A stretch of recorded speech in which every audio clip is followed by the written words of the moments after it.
स्वयं ब्रह्मा को भी मरना पड़ा था। जी हाँ, जिसने यह दुनिया बनाई है वह भी काल के हाथों मौत की नींद सो गया था। और यह भारत का वह स्थान है जहाँ स्वयं देवों के देव महादेव ने अपने हाथ में चिपके ब्रह्मा के उस कटे सिर से मुक्ति पाई थी। यह कहानी है विष्णु और ब्रह्मा के अहंकार की। तब ब्रह्मा के 4 की जगह 5 सिर हुआ करते थे। उन्होंने अभी अभी दुनिया बनाई थी और विष्णु उसका पालन करते थे। एक दिन दोनों में झगड़ा हो गया।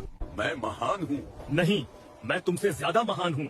दोनों ने चारों वेदों से इसका उत्तर मांगा। वेदों ने भगवान शिव को ही सबसे महान बताया। उत्तर सुनकर विष्णु ने तो इसे मान लिया, लेकिन ब्रह्मा क्रोधित हो गए। उनका 5वां सिर महादेव की निंदा करने लगा। भला वो शमशान में रहने वाला अघोरी महान कैसे हो सकता? इतना सुनते ही और ब्रह्मा के अहंकार को देख शिव क्रोधित हो गए। उनके क्रोध से एक भयंकर रूप प्रकट हुआ। भयंकर काला रंग, लाल आंखें और हाथ में त्रिशूल, ये थे काल भैरव। प्रकट होते ही शिव ने उन्हें आदेश दिया, जाओ और उस अहंकारी ब्रह्मा को ठिकाने लगाओ।